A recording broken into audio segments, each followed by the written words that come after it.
When you start looking at practices to buy, you're going to need to get a collection of the last 3 to 4 years profit and loss statements. An obvious thing that you're going to want to do is you're going to want to look at the revenue and see if it has been increasing or decreasing over the past few years. Some people will tell you that you want to buy a practice where the revenue has been increasing. Increasing revenue can be a good sign, but it can also be a bad sign. Some of the best practices I've seen have actually had decreasing revenue over the last few years. My name is Chris. I'm a dentist. I've bought and sold practices, and now I help other dentists buy and sell practices. Today, we're going to look at what are the implications of a practice that has declining revenue, and is this a practice that you should look at buying? And ultimately, the answer is going to be a little bit more complicated than just looking at the revenue. So let's get into it.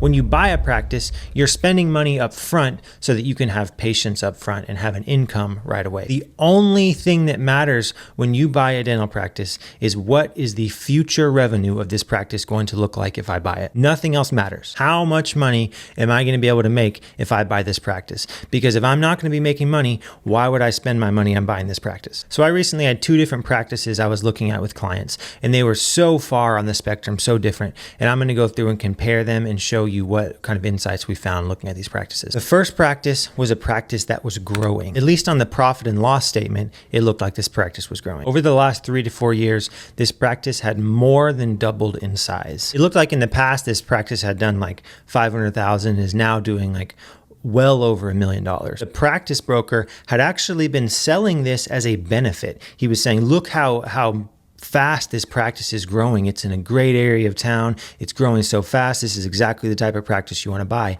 And the dentist who was looking at buying this practice said, well, it seems like a good sign that this practice is growing. But once we actually got into the details and figured out why that revenue number was going up, it completely changed my mind on this practice. If you looked at just the profit and loss statements, you would think this might be a decent practice to buy. But once we looked at the production per procedure reports for this practice, there was a completely different story. The reason this practice was growing was because the owner was an extremely high producer. The owner had been doing all sorts of specialty procedures, from ortho to perio to advanced implant, all on 4 cases, sedation, etc. When we looked at the actual foundation of the practice, the hygiene department, it was basically non-existent. We went through and added up all the exams that were done at this practice, the recall exams, the new patient comp exams, and the limited exams. This practice at max had like 250 to 300 active patients. Practice had seen more patients than that, patients that came in for other procedures. But these patients weren't on the hygiene schedule. These patients weren't active patients coming back every 6 months. The majority of the patients at this practice had been either referrals or were there specifically for one of the specialty procedures that was being done by the dentist. This would be a terrible practice. When you buy a practice, your goal is to have as many patients on your schedule as possible. And the way that these patients get on your schedule is because you see them in the hygiene department. The foundation of a dental practice is the hygiene department. I grabbed some of my son's blocks for an illustration. Now imagine that the blue blocks symbolize the hygiene department and the red blocks symbolize the doctor production, and the total height is the practice's revenue. If you come in and buy a practice with a solid hygiene foundation like this, it's easy to add on additional production on top of that schedule. And then now you have a very solid foundation built upon this blue. But now let's say you buy a practice and you say, wow, the doctor has been producing $1.3, $1.4, $1.5 million per year. That's an amazing production. But then once you get into it, you look and you see the hygiene foundation is really small. It's this one little blue block. And so you buy the practice and you're trying to balance this whole production off of this little piece of hygiene. That is not sustainable. And guess what? You're going to crash and you're going to burn, and then you're going to be down worse than when you started. The best possible practice you can find is one where you have a solid hygiene base, but maybe over the last few years, the dentist has been slowing down. Maybe 3 years ago, the production was here, but then they're slowing down. This was last year. This year, the doctor's production is actually pretty low, but guess what? That hygiene base is there. All the patients are still there. Your goal should be to find a practice where the dentist has been doing as little work as possible, but the hygiene department is as big as possible. Now, there was another practice I was looking at with a client. This is one where I actually went in person to do a site evaluation with this dentist. In this practice, the revenue had actually been declining over the past few years. 4 or 5 years ago, the dentist had been doing, I think, 800,000 to 900,000 a year, and it slowed slowly been declining to where this last year had been something like 500,000. Declining revenue. If you're just looking at the profit and loss statement, you might think that's a little bit concerning. But when we got to the practice and actually did an in-person site evaluation of the practice, we found out that this practice didn't even have a working tube head to take radiographs. The seller has literally been diagnosing all of his treatment off of an old pan machine. We looked at the schedule, and the last few months, the dentist had been doing MODBL fillings day after day and had done almost no crowns. The dentist had been referring out 100% of any type of extraction or any type of ortho or any type of endo. Basically, the seller had not been doing general dentistry, but had just been watching the hygiene department. On the other hand, the hygiene department had a hygienist working full-time and a hygienist working part-time, and both of their schedules were filled. And because the revenue had been declining, the dentist decided he was going to sell this at a lower price. I think my client's going to be able to get this practice for less than 300. I'm not kidding you.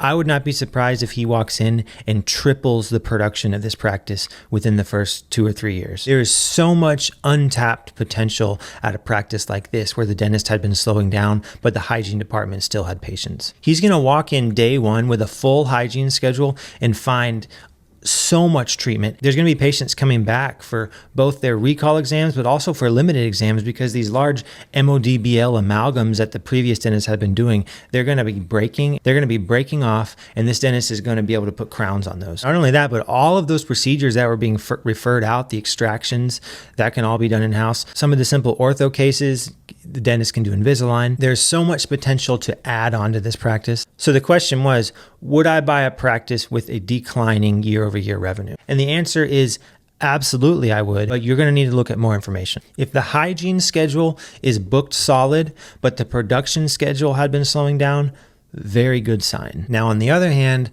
I've also come across practices where, well, there used to be 2 hygienists here 10 years ago, and then 5 years ago, we went down to 1 hygienist, and then just last year, we decided to drop the hygienist because we didn't have enough patients. Now, that would be an example of a practice that has declining revenue that you would want to be very careful about buying. If you're looking at a practice where the dentist had been doing his own hygiene and there's no hygienist in the practice, that is a very, very bad sign. When you take over a practice from the seller, the most important employee at that practice is the hygienist. The hygienist is the one who's been building relationships up with these patients over the last few years. When I bought my practice, there was a hygienist who had been there for 25 years. Having her stay during the transition was incredibly important. The practice that I bought had been taking HMO insurance plans where the reimbursement rates were like extremely low. So I came in day one and I dropped all of those HMO plans and just stuck to cash and PPO plans. If it wasn't for the fact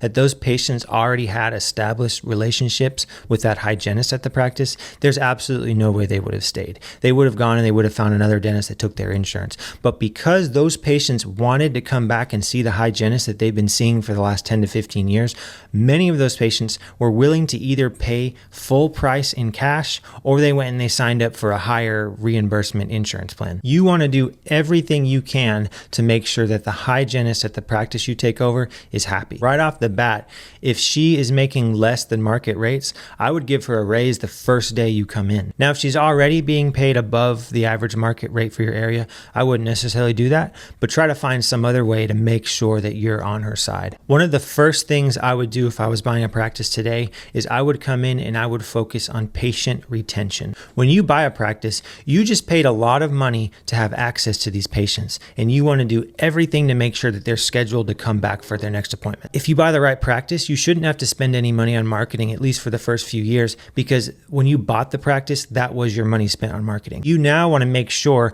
that the boat that you just bought doesn't have any holes where patients are leaking out. Every single patient needs to be rescheduled for their next appointment before they leave your office. I don't care if the patient says, well, I don't know what my work schedule is is going to be like in 6 months. I'll call you back then. Just say, we'll go ahead and schedule you now. And then a week before your appointment, we'll give you a call and make sure that time still works. 80 to 90% of the time, that appointment time's actually going to work just fine. But in the case that it doesn't work out, you just reschedule the patient at that point to a time that does work. But that's going to be a reminder to your front desk to make sure that patient doesn't get lost in the system and forgotten about. Remember that the bigger you get this hygiene base built, the higher you're going to be able to grow production at that practice. Ideally, you want to have a big, solid base of 2,000 to 3,000 hygiene patients so that you have plenty of production. Once you get to the point that you have 2,000 to 3,000 patients in your hygiene system, then you can start to be selective about what types of procedures you enjoy doing and what you want to refer out. When you have 2,000 to 3,000 hygiene patients, if you don't like doing extractions, you don't have to do any extractions ever again. You can refer 100% of those out. If you like doing them, do them. But if you buy a practice that has like 200 to 300 hygiene patients, you're gonna have to do every single procedure you can on those patients. If you look at the production by procedure report, you can look at the number of hygiene appointments, the number of exams, the number of x-rays, and you can calculate a pretty decent idea of what the hygiene base of that practice is looking like. Most dentists are gonna wanna have a minimum of at least 1,000 patients in their hygiene department, but ideally 2,000 to 3,000 per doctor. It's possible to be successful with fewer hygiene patients than that, but it's just gonna mean you're gonna have to work a lot harder at producing on those patients that you have. Sometimes I feel like the doctors that have only 400, 500, 600 patients in their hygiene department, those are the ones that might get trapped into overproducing on patients and doing things that they probably shouldn't be and recommending procedures that probably don't need done. I was lucky enough at the practice that I had, because I had enough patients on my schedule that I was constantly busy with work. I never had to even consider trying to over treatment plan or recommend something that I didn't feel great about. I only treatment planned the things that I thought were the best case scenario for that patient in that moment. You're going to make your life so much easier if you buy a practice that has plenty of patients. You're going to sleep so much better at night. If a patient leaves because they're unhappy with you, when you have 3,000 other patients, you don't care. But if you only have 200 or 300 patients on your schedule, a few patients leaving can be a big part of your production. So the real issue, it's not about avoiding practices because they have a declining revenue or trying to buy practices that have an increasing revenue. The key is you want to understand the story behind those numbers. Every single procedure that was done represents a patient that chose to have treatment done at that office. Try to figure out why the revenue is increasing or why the revenue is decreasing. That is so much more important than the revenue itself. The key is to find a practice with a large, solid hygiene base, and you are going to set yourself up for success.